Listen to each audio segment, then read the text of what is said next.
2부 발표가 첫 번째 발표이신 분이 이대의 김지선 선생님이시고요. 그 다음에 목평학자가 한국공학연구원의 김수현 선생님께서 해주셨습니다. 제목이 21세기 도배적 상상력의 추구력 수가의 공우 권태훈입니다. 네, 안녕하십니까. 유아여대 국문과에 있는 김지선이라고 합니다. 제가 그 논문 처음에 이 발표 제안을 받았을 때만 해도 저는 사실 권태훈 선생님에 대해서 잘 모르는 상태였고요. 그 다음에 제가 소설 전공을 하지만 그 소설 단이라고 하는 책도 못 읽어봤고, 그래서 잘 모르는데 어떻게 발표를 할 수 있을까라는 그런 고민이 굉장히 컸습니다. 근데 이제 그 정재성 선생님께서 그 책을 또 많이 보내주셔서 공부를 하긴 했는데 굉장히 짧은 시간에 깊이 공부가 못 된 것 같아서 아마 글에 있어서도 뭔가 그 어떤 많이 부족한 부분이 있을 거라는 생각이 듭니다. 짧은 시간에 제가 읽고 고민한 바를 글로 썼기 때문에 부족한 점이 많을 것 같은데요. 여러 선생님들께서 읽어보시고 많이 문제 제기를 해주시면 앞으로 제가 공부하는 데 많이 참조가 될 것 같습니다. 그러니까 제가 개인적으로는 이제 중문과 전공이고요. 그 다음에 그 속에서도 소설, 고전소설 전공입니다. 그러니까 중국문학에다가 그 다음에 고전소설을 전공하는 입장에서 권태현 선생님의 어떤 그 실체를 어떻게 다가가야 하는가라고 하는 그 부분이 가장 고민이 컸었는데요. 처음에는 그 권태현 선생님께서 쓰신 시가 너무 좋아서 그러면 유선시로 시로 한번 볼까 하는 생각도 했었는데 제가 또 시 전공이 아니다 보니까 논문으로 쓰기까지는 너무 어려웠던 것 같고 그래서 오늘 제 발표는 앞부분에서 다른 선생님들도 다 어떤 종교라던가 아니면 철학적인 어떤 접근을 하셨는데 제 발표는 철저하게 그 문학적 상상력, 그러니까 상상력이라고 하는 그 측면에서 발표를 드리려고 합니다. 그러니까 그런 측면에서 봐주시면 감사하겠습니다. 그러니까 글을 쓰게 되는 어떤 기본적인 취지는 굉장히 간단한 건데요. 그냥 그 전체적인 것만 설명드리고 세부적인 설명 드리도록 하겠습니다. 그러니까 저는 그 단이라는 소설이 그때 한참 인기 있었을 때 그때의 어떤 상황을 잘 모르고요. 저는 모르는 상황에서 지금에 와서 이 작품을 딱 보면서 그러면 어떻게 상상력으로 접근하려면 어떻게 할까를 고민을 하다가 굉장히 아주 간단한 부분인데 그 작가 선생님께서 뒷부분에 권태훈 선생님과 인터뷰하시면서 작가와의 대담이라고 하는 그 부분에서 남기신 그 글을 보면서 굉장히 짧은 문장이었는데요. 어떤 거냐면 그 단 소설의 그 작가 선생님께서는 처음에는 나는 단학에 대해서 잘 몰랐고 나는 베스트셀러를 쓰겠다라고 하는 생각도 없었다. 근데 막상 권태훈 선생님을 만나보니까 뭔가의 어떤 그 풍목, 그 다음에 신선 같은 어떤 그런 느낌과 그 다음에 정말 그 만주벌판을 다니고 있는 듯한 그런 느낌을 받았다라는 저는 아주 짧은 문장인데 저는 거기서 착안을 해서 그렇다면 권태훈 선생님께서는 스스로는 나는 도인도 아니다. 나는 선인도 아니다. 나는 학인이다 라고 말씀하셨는데 권태훈 선생님께서는 학인이라고 말씀하셨지만 도대체 그분의 어떤 아우라가 그 다은이라고 하는 작가에게 그런 상상력을 주는 어떤 무언가가 있었을 것인가라고 하는 그게 첫 번째 제 문제의식이고요. 그 다음에 두 번째는 뭐냐면 그 다은 소설 작가 선생님께서도 이걸 내가 써서 베스트셀러를 써야지라고 생각을 안 하셨는데 막상 쓰고 보니까 그 작품이 굉장히 인기가 있었다. 왜? 어떤 것이 그것이 한국 독자들과 맞물려서 이 단이라고 하는 작품이 사람들에게 그렇게 신드롬까지 갈 수 있었던 그런 어떤 근거가 되었을까라고 하는 그 측면에서는 이야기를 한번 해보려고 합니다. 그래서 한번 그 권태훈 선생님의 저술과 그 분을 기억하는 사람들의 어떤 일화가 담겨져 있는 책들을 보니까 저는 그것이 그 옛날 전통 시기의 어떤 신선설화, 그때 당시만 해도 유교라던가 아마 공자가 괴력난신에 대해서 말하지 말라라고 하면서 그 옛날 전통식이라고 해서 그 지괴라던가 아니면 전괴라던가 신선설화라고 하는 그 작품이 그 사대부들이 내놓고 읽을 수 있는 그런 장르는 아니었거든요. 그럼에도 불구하고 그때 사람들에게 참 많이 읽혔고 사람들에게 상상력을 주었고 지금에 와서 어떤 과학의 시대다. 그 다음에 이성과 합리성으로 봤을 때 저거 말이 안 된다라고 하지만 왜 근대 사회에 와서도 권태훈 선생님의 작품이 사람들에게 어떤 느낌을 주고 그다음에 많은 독자들이 글을 읽는가라고 하는 그 부분에서는 그 옛날 신선설화를 읽었었던 그 독자들의 심리와 지금 오늘날의 독자들의 심리라고 하는 것도 똑같지 않을까라는 생각이 들었고 그렇게 본다면 권태용 선생님은 본인은 나는 신선이 아니다라고 말씀하셨지만 살아오신 어떤 그 삶과 경험과 그분을 둘러싼 여러 가지 이야기들 자체가 저는 근대사회, 그러니까 20세기, 그 다음에 21세기에 그러니까 신선설화가 되지 않을까라고 하는 것이 사실 제가 오늘 발표하게 될 논문의 기본적인 주제라고 말씀드릴 수 있을 것 같습니다. 그래서 그 발표집에 보시면 발표집의 43쪽부터 44쪽을 보시면 그러니까 제가 아주 짧은 시간이지만 열심히 이제 책을 읽어본 결과 그 권태용 선생님의 어떤 그 일생과 그 저서라든가 그런 것들이 내용들이 너무나 그 해동이적이라고 하는 한국의 신선설화의 모습과 너무나 겹쳐져 있다는 생각이 들었습니다. 제가 이걸 더 알 수 있는 이유는 저는 이제 중문과 전공이기 때문에 열선전과 신선전을 더 위주로 봐왔었는데 권태용 선생님과 관련해서 공부를 하다 보니까 이제 해동이적 쪽을 자세하게 이번에 볼 수 있었는데 거기서의 또 특징이라고 하는 그것이 권태용 선생님의 어떤 그 이야기 속에서도 거의 겹쳐지는 부분이다. 아마 스스로 체현을 하시면서 살아가셨던 그런 부분이 아닐까라는 생각이 듭니다. 오전에 그 기조 강의 하셨던 그 정재조 선생님께서도 그 한국 도교의 어떤 자생설과 특징에 대해서 말씀하셨는데요. 그러니까 중국 도교설화하고는 굉장히 다른 한국에서도 그 신선설의 굉장히 특징이라고 하는 것이 있는데요. 그게 이제 그 2장이라던가 43쪽이라던가 44쪽에 거기서 보면 첫 번째가 나오는 게 가장 강한 어떤 경향이라고 하는 것은 민족주의인 것 같습니다. 그러니까 신선의 계보를 뭐 노자라든가 아니면 황제로 보는 것이 아니라 단군부터 해서 뭐 혁거세라든가 아니면 동명왕이라든가 그러니까 거기서부터 어떤 신선의 계보를 잡았다는 것에 대해서 그렇게 보면 한국의 신선설화 자체가 굉장히 민족주의적인 성향이 강하다라고 하는 그런 것을 알 수가 있고요. 그 다음에 44쪽에 거기 하단 거기 보시면 굉장히 이거 좀 흥미로운 주제인데요. 그러니까 해동이적에 보면 그 내단 수련이 굉장히 많이 강조되고 있다라고 하는 것이 여러 학자들도 이미 한번 문제제기를 했던 부분입니다.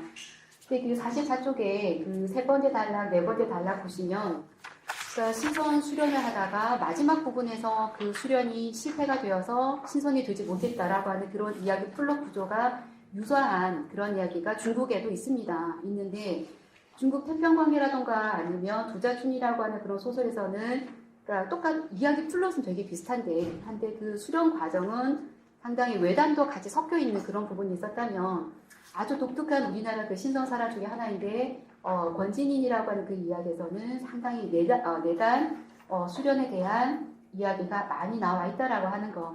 그게 아무래도 한국 도교와 그 다음에 신선설의 특징이 아닌가라는 생각이 들었습니다. 그 다음에 45쪽에 보시면 중국에서의 그 도교사라도 마찬가지입니다. 그러니까 현실 참여적인 어떤 그런 부분이 많이 나타나고요. 근데 거기서 보면 주로 예언이라던가 그런 것은 그 홍수라던가 아니면 뭐 가뭄이라던가 그런 자연재해에 대한 그런 어떤 예언을 통해서 다 함께 다 함께 살아나야 된다라고 하는 그런 어떤 현실 참여적인 그런 모습을 보이지만 유사하지만 우리나라의 그 신선설의 더 특징이라고 하는 것은 전쟁, 그러니까 특히 임진왜란에 대한 예언이라던가 상당히 어떤 그 현실 참여적인 그런 부분들이 많이 드러났고요.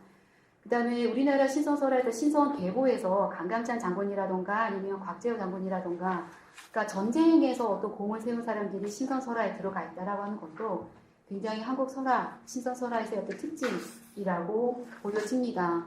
그 다음에 또 한 가지는 더 전우치 같은 경우 딱히 도사는 아닌데 방술이라고 하는 것 때문에 아마 그 리스트에 들어간 것 같은데 이것이 그러니까 한국 도교와 그 신선을 바라보는 그 범주를 조금 더 넓게 바라보는 그런 어떤 근거가 되는 부분이 아닌가라는 생각이 들었습니다.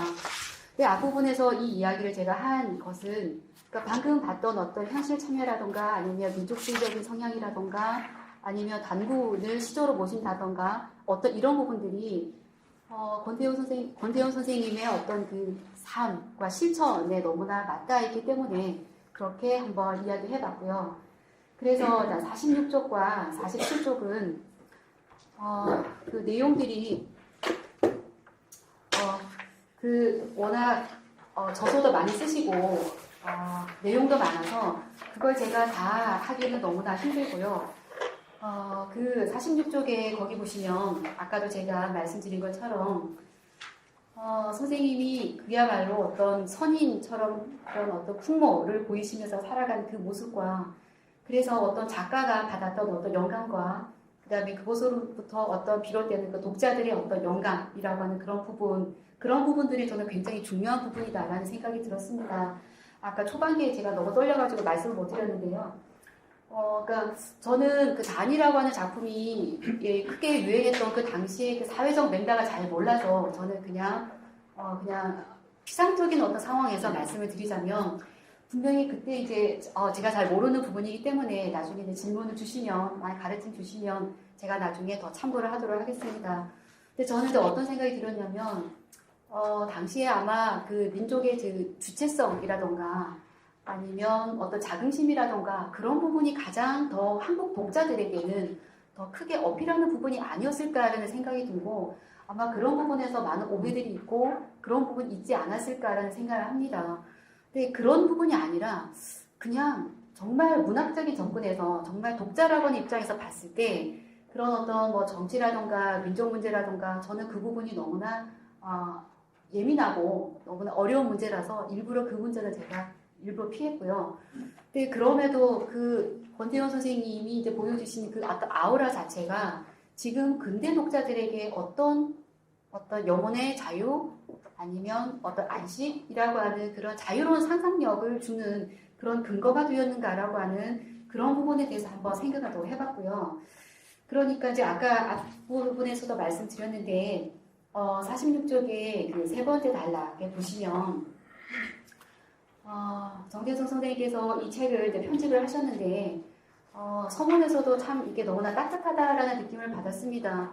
권태현 선생님 돌아가시고 나서 기억하시는 사람들이 많아서 일화들을 한번 모아서 책을 만들어 보니까 너무 재미난 책이 되었다라고 말씀을 하셨습니다. 그렇게 해서 예를 들어서 어떤 그 세상 속으로 뛰어든 선인이라고 하는 신선이라고 하는 책 같은 경우 그러니까 책을 만들 때는 그냥 이건 이야기 책이야, 일화집이야 라고 책을 내셨을 수도 있는데 만약에 한 100년이 지나고 나서 아니면 300년이 지나고 나서 만약에 권태현 선생님을 생각을 하고 그 저서라던가 일화들이 만약에 전해진다면 그때는 이게 어떻게 받아들여질 것인가 라고 할 때 이게 20세기, 21세기의 신선서라 그 자체다라고 그렇게 문학적으로 이어지지 않을까.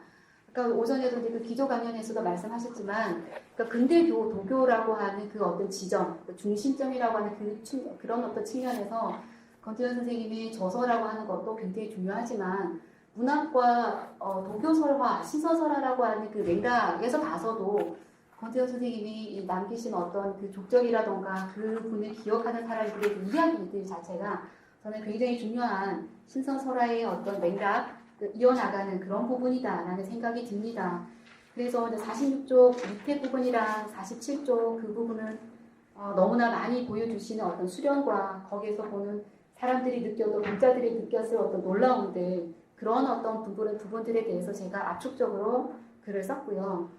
그런데 그 단이라는 소설을 보면서 제가 이 말은 참 너무나 좋다라는 생각을 했던 게 47쪽의 그 마지막 단락 거기 보시면 이건 사술도 아니고 신비주의도 아니고 인간 내부에 깨어있는 어떤 능력을 깨우는 것이다.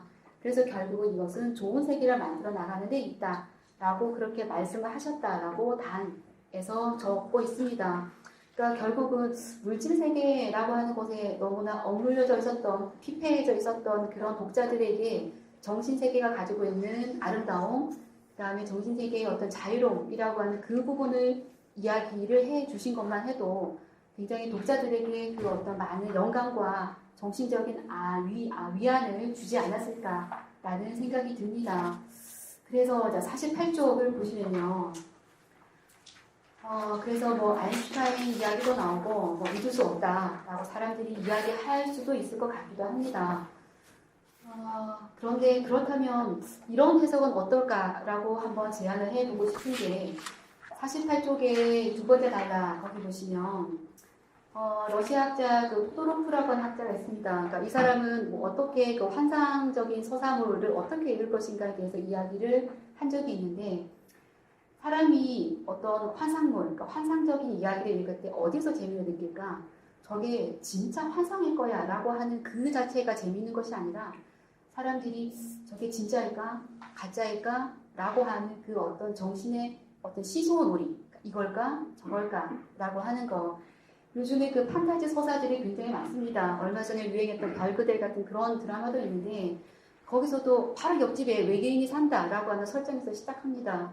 근데 사람들은 그 이야기에 대해서 거부감 없이 받아들이는 이유가 저건 드라마니까, 저건 이야기니까 라고 생각하는 건데 더 권태현 선생님에 대한 신선설화로서의 어떤 맥락은 어떻게 연결이 되느냐면 완전히 판타지가 아니라 정말 살아계셨는데 저게 진짜일까? 가짜일까? 뭘까? 라고 하는 어떤 실존하셨는데 믿기 힘든 어떤 이야기들이 공존하고 있을 때 그 사이를 왔다 갔다 하면서 읽게 되었을 때 그 독자가 느끼는 정신적인 유의라고 하는 측면에서 권태현 선생님의 이야기들을 읽으면 더 재미있지 않을까. 그 맥락에서 그 옛날 신선설화의 사람들도 사실 다 실존했던 사람들이고 그것을 읽었던 그 독법과 지금의 그 독법은 비슷하지 않을까라는 그런 생각을 한번 해봤습니다. 사실 원래 여기까지가 그냥 권태현 선생님에 대한 연구가 끝인데요. 사장은 분량은 많지만 책을 읽다가 이거 되게 좋은데 살리고 싶다라는 생각이 들어서 굉장히 짧게 지나가는 문장이었지만 앞으로 이런 것을 연구를 해보면 어떨까. 그다음에 앞으로 더 이렇게 이야기를 하면 부족한 부분에서 이 채로 이야기를 하면 문제 제기해 주시면 제가 앞으로 공부하는 데 도움이 될까 해서 가지고 왔습니다. 4장 간단하게 한번 설명드리도록 하겠습니다. 그냥 제가 읽으면서 책을 읽으면서 이 문장 되게 좋다라고 했던 부분이 어디냐면 4장에서 그 첫 번째 단락과 두 번째 단락 그 부분인데요. 그러니까 뭐 사안은 뭐 산이지 뭐 그냥 사안이다. 그다음에 우리나라에서도 사안에 대한 이야기할 때 뭔가 운거남과 그런 어떤 기상과 뭐 호랑이, 단군 어떤 여러 가지 이미지가 섞여 있는 어떤 그런 느낌인 것 같습니다. 그리고 나서 가만히 보니까 보통 그 무당, 샤머니즘에서 산신을 숭배하는 그런 것이 있기도 하고요. 그러니까 뭔가 산이라고 하면 포근하다 아니면 어머니로서의 어떤 위안을 주는 존재다라고까지는 생각을 못하게 된 것 같습니다. 그런데 그 봉호 선생님의 글 속에서 거기 그 48쪽의 마지막 글을 거기 보시면 산이라고 하는 게 안아주고 달래주고 안식처가 되는 그런 사람, 그런 어떤 존재, 그러니까 한국 사람들의 어떤 정신의 원형일 수가 있구나라고 하는 그 문장을 가지고 생각을 한번 해보니까 49쪽에 보시면 물론 약간 수준이 뭐 얇고 딱히 이렇게 엄숙한 그런 어떤 소재는 아닙니다. 근데 제가 그래도 너무나 감격했던 것은 49쪽에 거기 보시면 워낙 노래가 인기가 없었는지 지금 음원을 찾아도 노래가 어떻게 불려졌는지는 찾을 수가 없었고요. 근데 어쨌든 그 98년도에 그 프리버드라고 하는 어떤 이제 그 가수들이 그러니까 호랭이, 당군 하엘베, 그 다음에 그리고 만주 벌판이라고 하는 이런 노래. 근데 그렇게 당군과 그 당군 할아버지라고 이야기하고 당군 신화가 우리나라에 굉장히 중요한 신화인데 굳이 당군 할아버지를 엄숙하게 봐야 돼? 라는 생각과 함께 조금 더 젊은 감각에 가볍게 너무나 친근한 존재로 한번 생각해 볼 수 없을까라는 차원에서 봤을 때는 이 노래 가사를 봤을 때도 상당히 그래 이런 것도 상당히 좋을 수 있겠다. 아주 친근한 단군으로서의 어떤 모습인 것 같기도 하고 그런 느낌과 그 다음에 그 웹툰이 있습니다. 웹툰 그 49쪽에 그 밑에 보시면 저는 이 작가가 권태훈 선생님의 그 글을 보고 이 그림을 그렸는지 그건 확인을 못했습니다. 그런 건 아닌 것 같고 근데 너무나 이 작가가 참 그 절묘하게도 단군 할아버지를 단군 할배요라고 하는 제목의 웹툰입니다. 근데 여기서는 단군 할배를 산신으로 그려내고 있고요. 제가 이 웹툰을 보면서 가장 감명 깊게 봤던 장면이 뭐냐면 그 49쪽 그 밑에 그림을 보시면 단군 할아버지가 아침에 일어나서 단군 할배가 손바닥을 펴서 우리 국민들을 바라봅니다. 애들이 밤새 잘 잤나.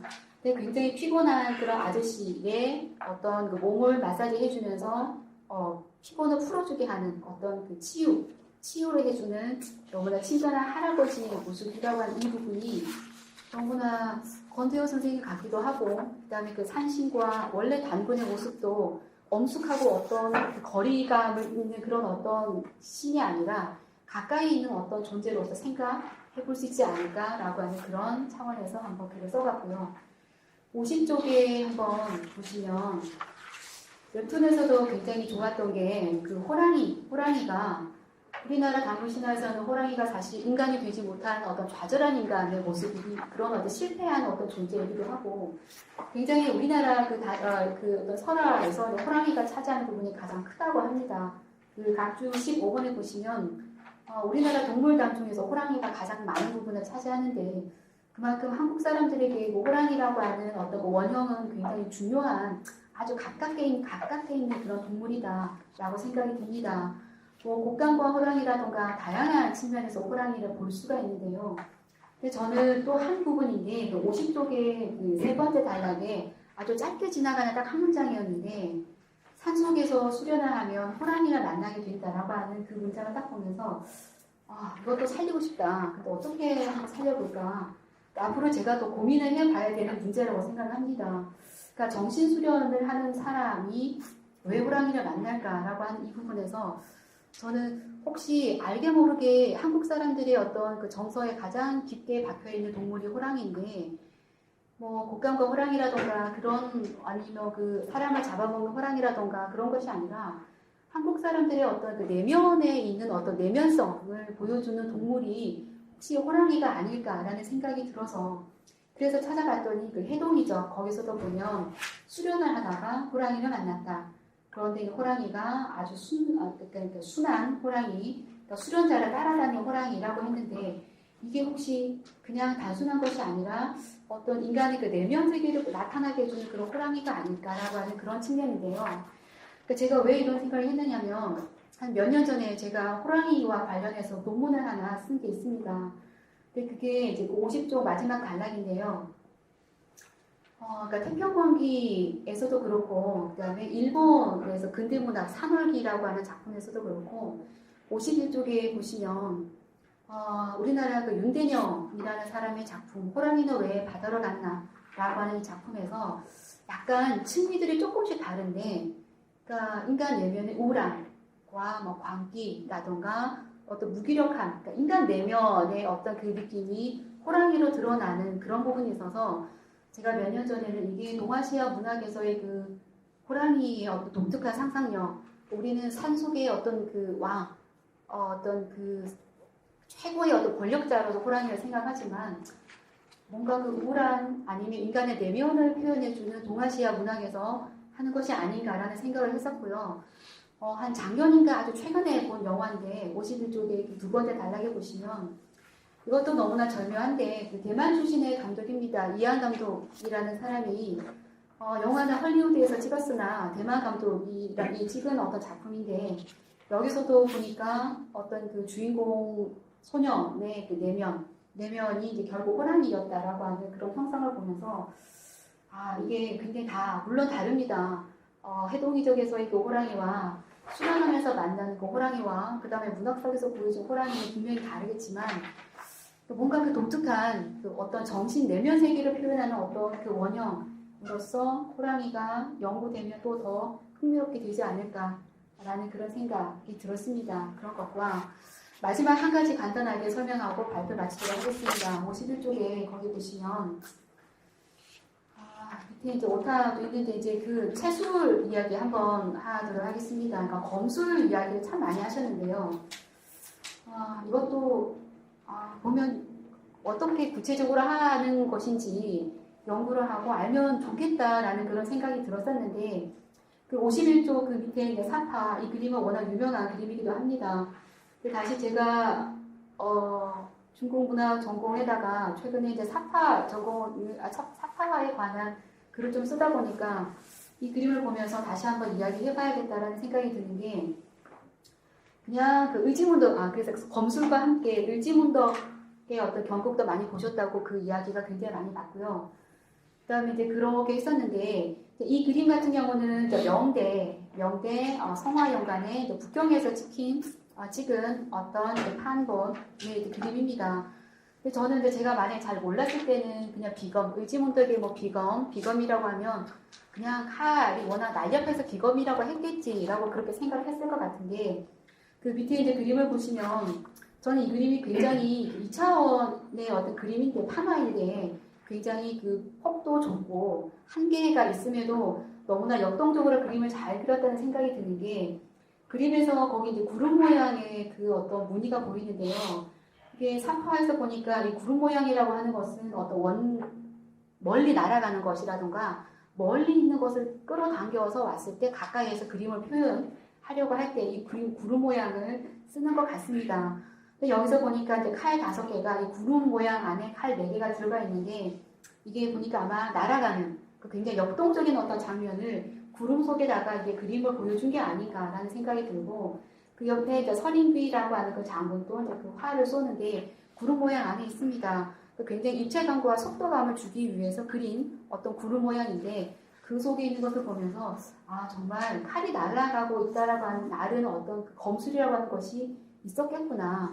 그런데 그게 중국 사파에서는 그 그림이 그려지는데 정작 그 이제 우리나라 문화 앞에서는 연구가 많이 되어 있는 것을 저는 많이 못 봤습니다. 제가 공부가 부족해서 그럴 수도 있는데 진짜 우리나라만의 어떤 그 상상력과 어떤 그런 것들이 연구가 되면 어떨까라는 생각을 가지고 문제를 제기해봤습니다.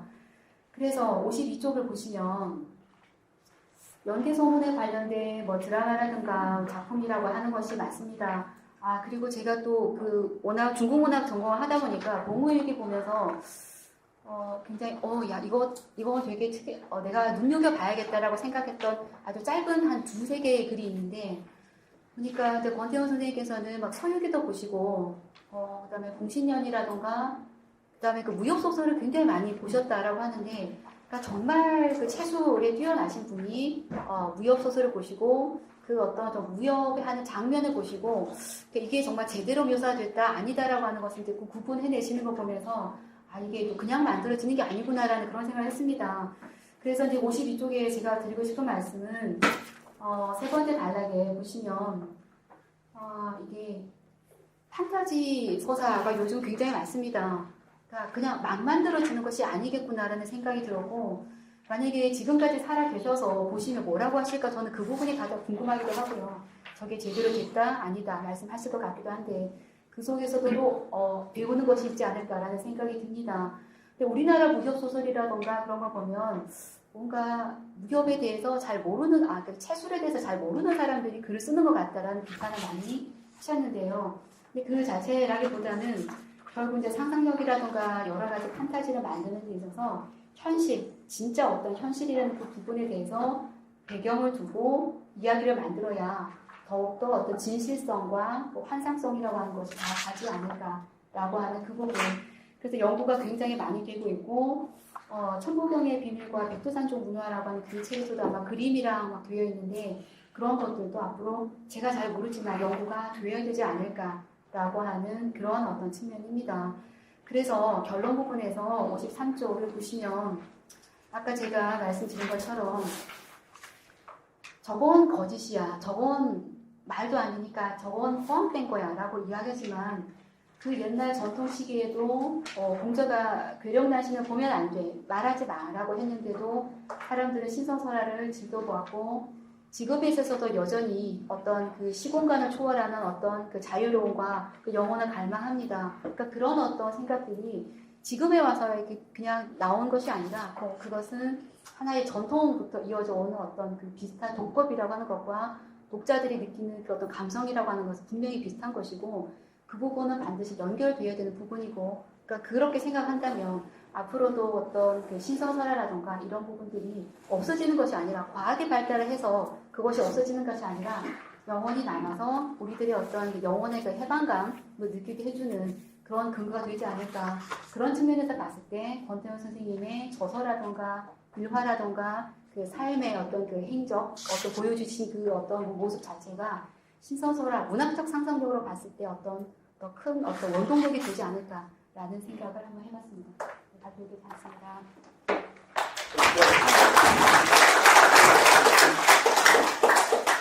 원래 지금 발표가 15분까지인데 조금 늦게 시작했잖아요. 선생님께서 한 20분 정도까지 시간을 더 드리겠습니다. 그때까지 좀 마칠 수 있습니다. 예. 예, 바로 이어서. 네. 안녕하십니까. 한국학중앙연구원의 김수연입니다.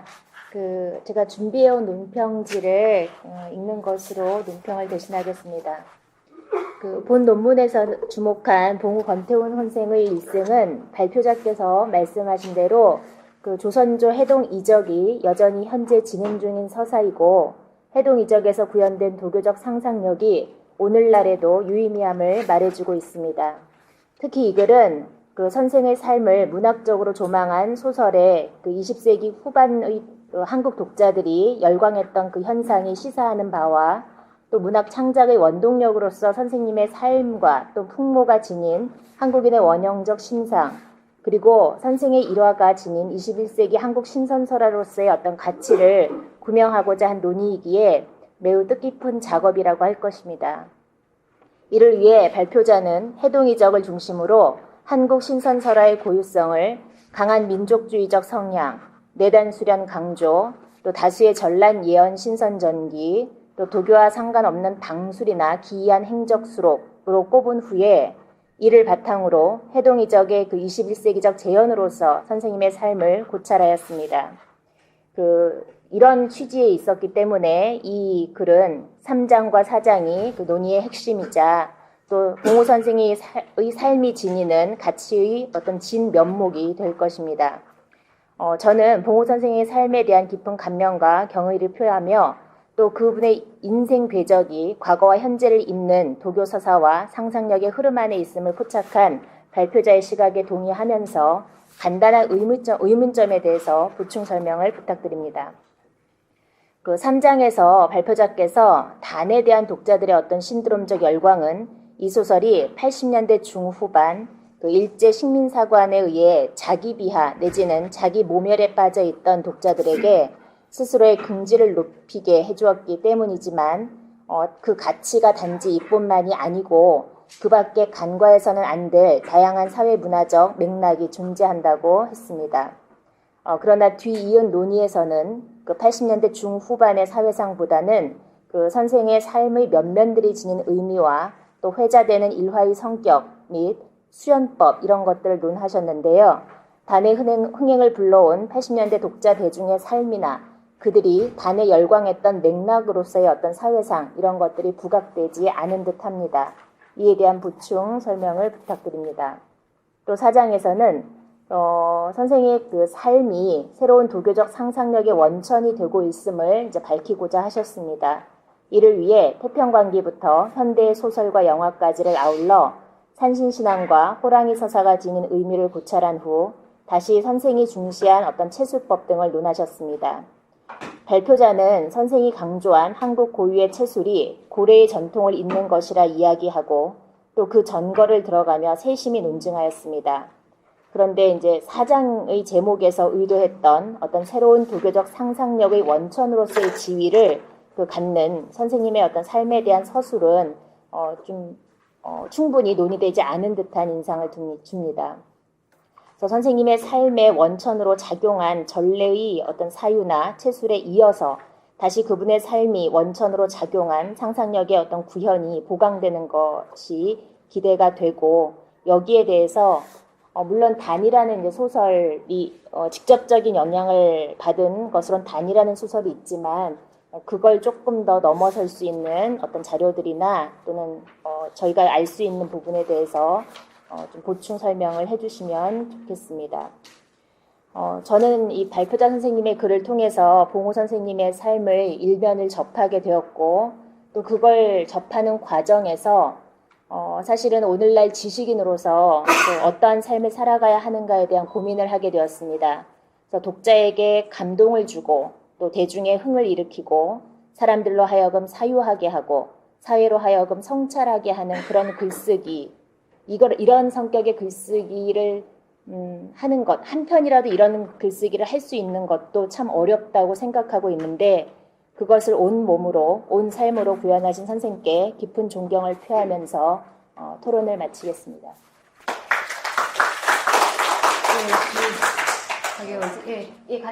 저는 1분 만에 답변할게요. 정말 이분이 예, 그렇습니다.